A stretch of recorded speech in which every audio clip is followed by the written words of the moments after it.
কি গো, আজ কি রান্না করছো? আজ তোমার পছন্দের চিকেন কষা করছি। ওয়াও, চিকেন কষা। আর তো ভাত। না, আজ ভাত খেতে ইচ্ছে করছে না এই বৃষ্টির মধ্যে। বৃষ্টিও পড়ছে বাইরে। এই চিকেন কষার সাথে লুচি করলে কেমন হয়? আমি পারবো না, তবে তুমিই করে নাও। ঠিক আছে, সে না হয় আমি লুচি বানিয়ে নিচ্ছি।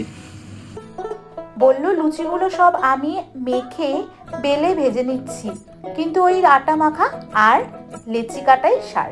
সব লুচিগুলো আমাকে এক এক করে বেলে ভেজে নিতে হলো। না, সবশেষে অবশ্য সেও দু তিনটে ভেজেছিল।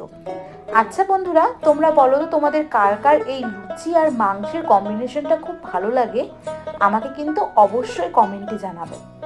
আমাদের সব লুচিগুলোই গোল গোল বলের মতো ফুলছিল। আমি এখানে আটা ময়দা দুটোরই ব্যবহার করেছিলাম। কাল রাতে আমাদের ডিনারটা কিন্তু খুবই ভালো হয়েছিল। যেহেতু আমি কালকে এই ভিডিওটা এডিট করতে পারিনি, তাই বন্ধুরা তোমাদের সাথে আজ আমি এই ভিডিওটা শেয়ার করছি।